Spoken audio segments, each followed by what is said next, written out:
All right, so are you ready? Because today we are going deep into something that, I don't know about you, but it's always really fascinated me.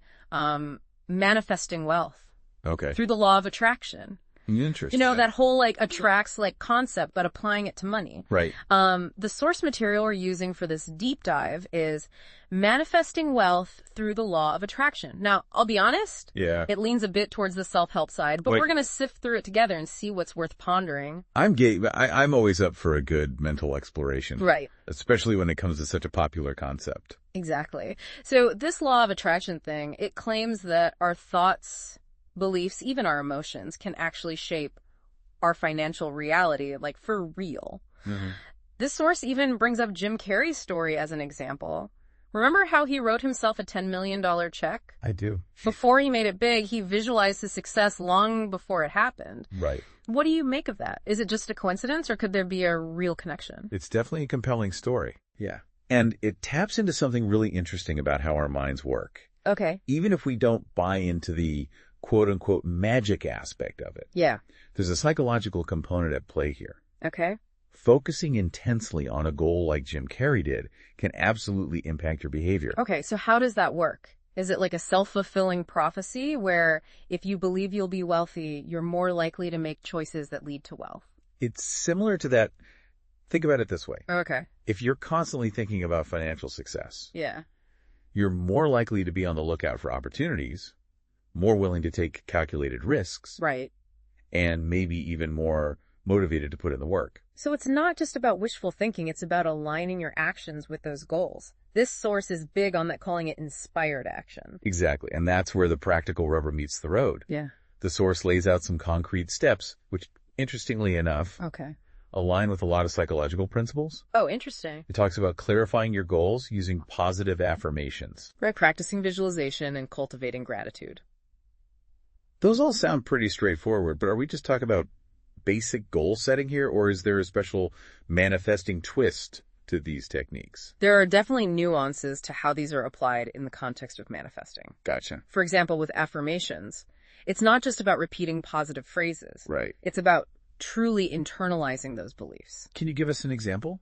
Sure, instead of simply saying, I am wealthy, Okay. a more effective affirmation might be, I am attracting abundance into my life, which focuses on the process rather than just the end result. So it's about shifting your mindset, not just reciting a mantra. Precisely. And it's similar with visualization. It is. It's not just daydreaming about being rich. It's about vividly imagining yourself living that life. Yeah. Engaging all your senses, making it feel real in your mind. Okay, I'm starting to see how this goes beyond just wishing and hoping. Yeah. But what about those times when, negative thoughts creep in, those doubts about whether any of this actually works? That's where the source talks about the importance of recognizing and dismantling what it calls money blocks. Money blocks. I mean, like those limiting beliefs we might have about wealth. I've definitely experienced those things like money is the root of all evil, or rich people are all greedy.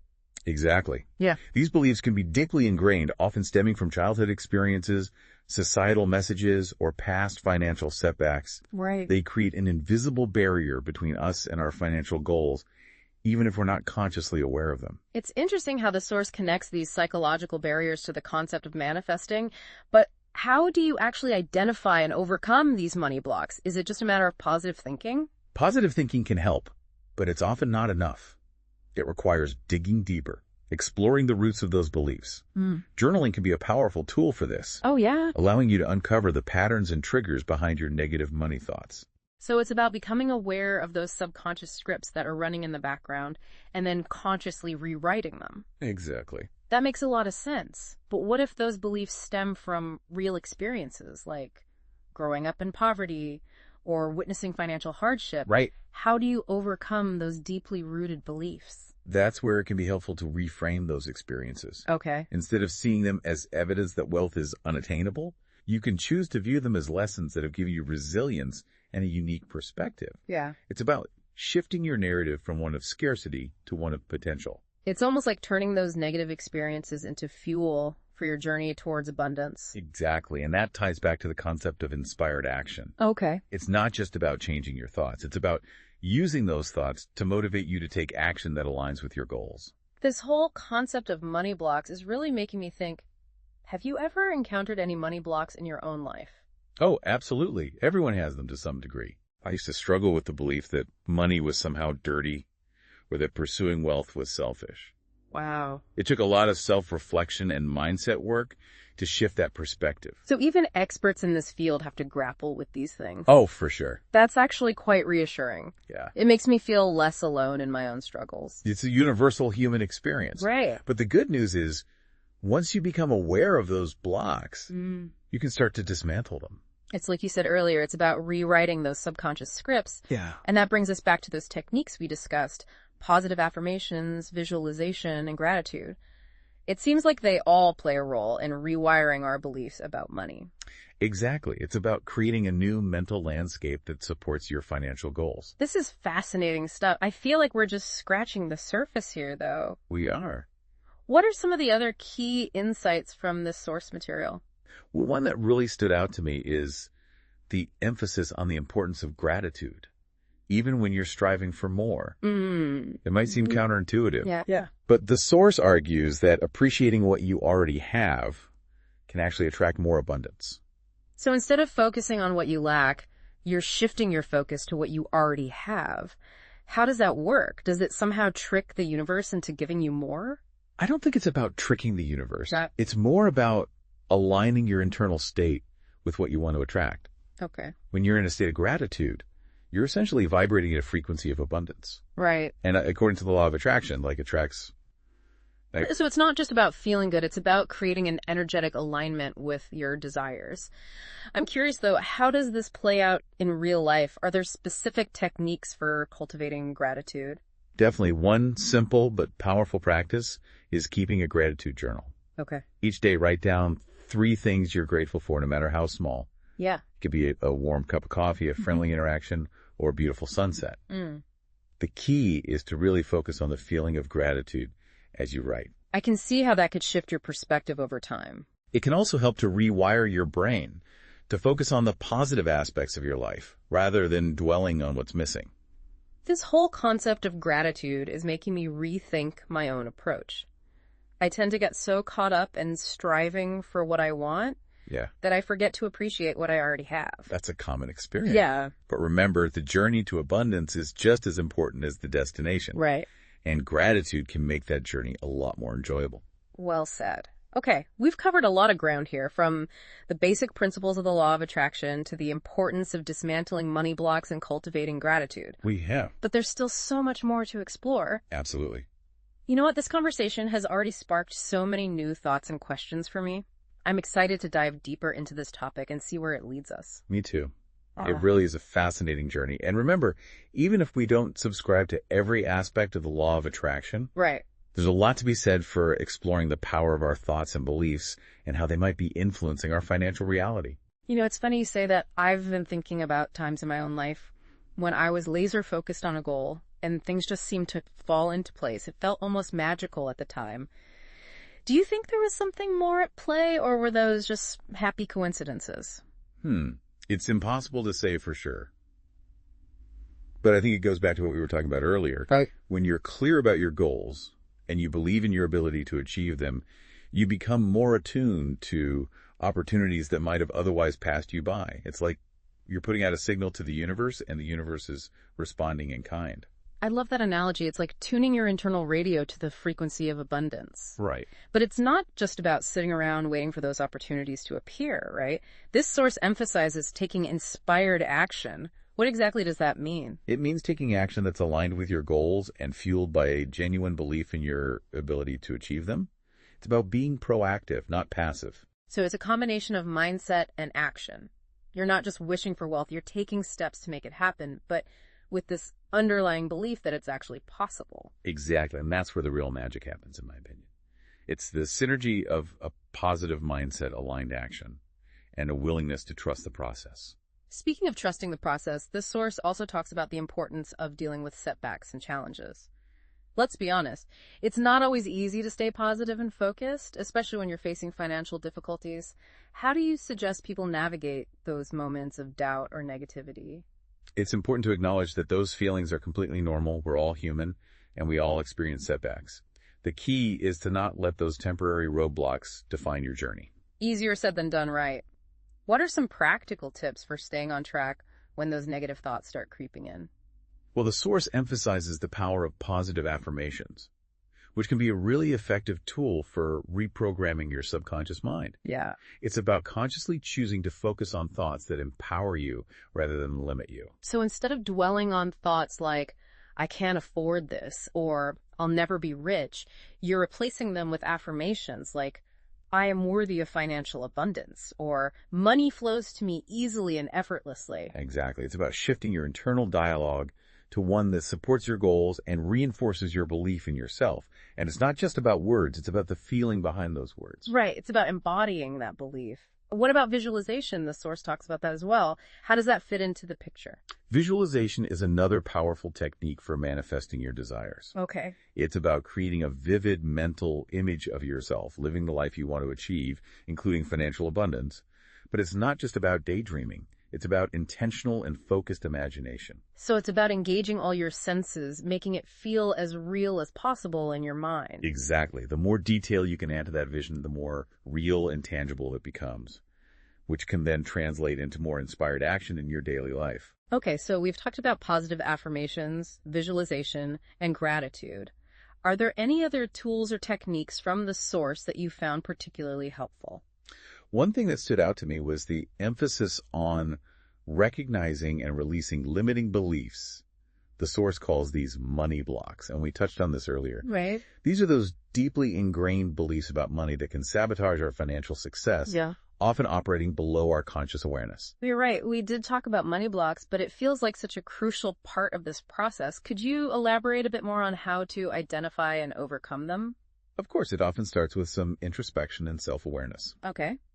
The source recommends journaling as a way to explore your thoughts and feelings about money and to identify any recurring patterns or limiting beliefs that might be holding you back. Journaling is such a powerful tool for self-discovery. It is. It allows you to tap into your subconscious mind and bring those hidden beliefs to the surface, where you can then start to challenge and reframe them. Precisely. Mm-hmm. And once you've identified those money blocks, the key is to replace those limiting beliefs with empowering ones. So instead of believing money is hard to earn, you might choose to believe money flows to me easily and effortlessly. It's like you're rewiring your brain to think about money in a more positive and abundant way. But it's not just about thinking it right. It's about feeling it, believing it on a deeper level. Absolutely. The more you reinforce those new beliefs, the more they'll become ingrained in your subconscious mind and the more likely you are to attract financial success into your life. This whole conversation has been so eye-opening. It's really making me rethink my own beliefs and attitudes about money. That's the power of exploring new ideas. Yeah. It allows us to challenge our assumptions and to expand our possibilities.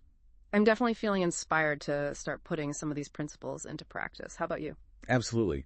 I think there's a lot of wisdom to be gained from exploring the law of attraction, even if you approach it with a healthy dose of skepticism. Totally. It's not about blindly believing everything you read. It's about taking what resonates with you and experimenting to see what works. Who knows, you might just surprise yourself with the results. I agree, and sometimes the most unexpected discoveries come from stepping outside of our comfort zones and exploring new perspectives. Well said. So to recap what we've covered so far, it seems like the key takeaways are to cultivate a positive mindset, take aligned action, and be willing to trust the process, and remember that our thoughts and beliefs have a powerful impact on our financial reality. Perfectly summarized. And I think the biggest takeaway of all is that we have more control over our financial destiny than we might realize. It's not just about luck or circumstance.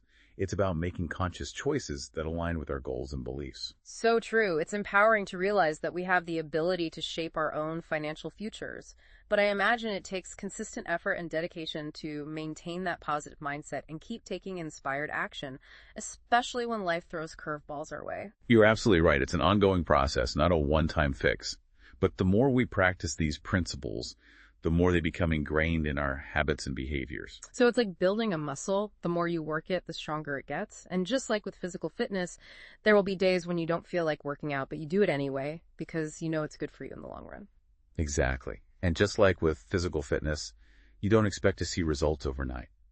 It takes time, consistency, and a belief in the process. This analogy is really resonating with me. It's a reminder that Manifesting wealth, or any goal for that matter, is not about finding a quick fix or a magic formula. It's about developing a mindset and a set of practices that support your long-term success. Well said, and I think that's a great segue into one of the most important aspects of manifesting, the power of belief. Yes, belief seems to be the foundation of everything we've been talking about, but what if you're struggling to believe? What if you've tried these techniques before and haven't seen the results you were hoping for?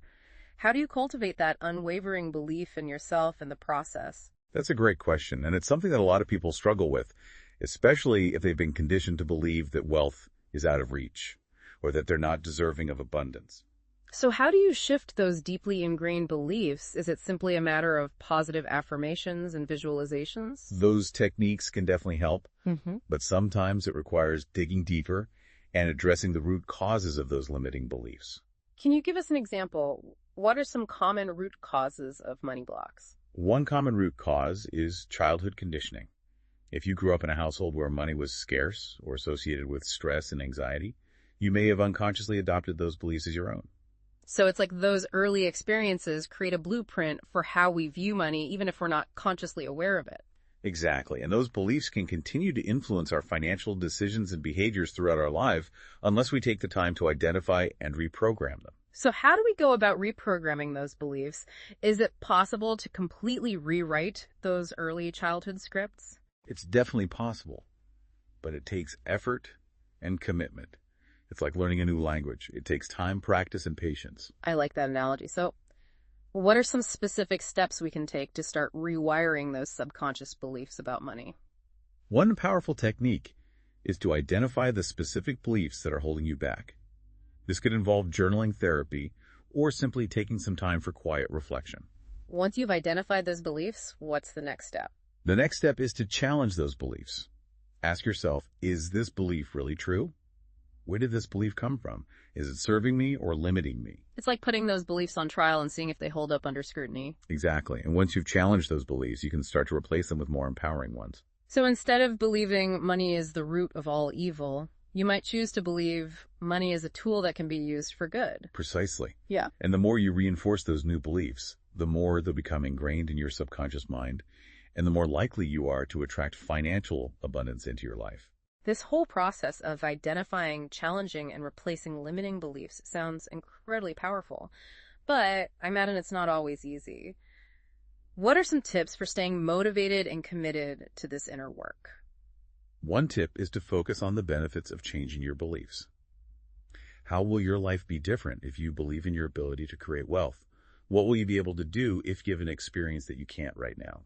It's about connecting to your why, the deeper reasons why you want to achieve financial abundance. Exactly. And it's also important to celebrate your progress along the way. Acknowledge the small wins, even if they seem insignificant at the time. That's so important. It's easy to get caught up in the not there yet mentality and lose sight of how far you've come. Absolutely. Remember, every step you take towards shifting your beliefs is a step towards creating the life you desire. This conversation has been so inspiring. It's really given me a new perspective on the power of our thoughts and beliefs and how we can use them to shape our financial reality. I'm so glad to hear that. And remember, the journey to abundance is just as important as the destination. Enjoy the process, embrace the challenges, and never stop believing in your ability to create the life you desire. Beautiful. Well, I think we've covered a lot of ground in this part of our deep dive. As we're wrapping up this deep dive into manifesting wealth, one thing that really strikes me is that even if we don't fully buy into like the mystical aspect of the law of attraction, the underlying principles are still incredibly valuable. I agree. We're talking about positive thinking, setting clear goals, and taking consistent action. Those are tools that can benefit anyone, regardless of their beliefs. Absolutely. Yeah. I couldn't agree more. It all boils down to recognizing that we have agency in shaping our financial lives. Yeah.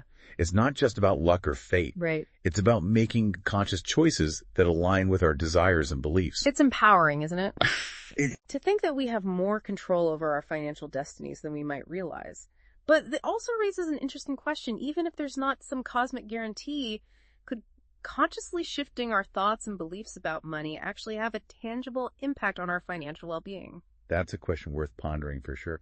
What if simply believing in our ability to achieve financial abundance could lead us to make smarter choices, seek out better opportunities, and ultimately create a more prosperous reality. Yeah. It's like planting a seed of possibility in our minds and then nurturing it with positive thoughts, actions, and beliefs. I love that analogy. It's like we're not just waiting for abundance to fall into our laps. We're actively cultivating it from within. And maybe that's the most important takeaway from all of this, that we have a role to play in creating the financial futures we desire. Yeah. It's not about passively hoping for the best. It's about taking ownership of our financial well-being and making choices that align with our values and goals. Beautifully said. And I think that's what makes this whole concept of manifesting so compelling. It's not about finding some magic formula or quick fix. It's about understanding that our thoughts, beliefs, and actions have a ripple effect on our lives, including our finances. It's about recognizing that we have the power to create positive change, both internally and externally. So whether you're a skeptic or a true believer, maybe there's something to be gained from exploring these ideas and seeing how they might apply to your own life. It's about experimenting, being open to new possibilities, and seeing what resonates with you. Absolutely. And who knows, you might just surprise yourself with the results, even if you don't end up manifesting millions overnight. The process of shifting your mindset, clarifying your goals, and taking inspired action can have a profound impact on your overall well-being, including your financial health. It's like we said earlier, it's about the journey, not just the destination. Right. And even if the destination looks different than we initially envisioned, the journey itself can be incredibly enriching. Well said. It's about growth, expansion, and becoming the best versions of ourselves, both financially and personally. Well, folks, that wraps up our deep dive into manifesting wealth. We've covered a lot of ground today, but remember, this is just the beginning of the exploration. Keep those minds open, those hearts grateful, and those wallets ready for whatever abundance comes your way. And most importantly, keep believing in your ability to create the financial future you desire. Until next time, happy manifesting.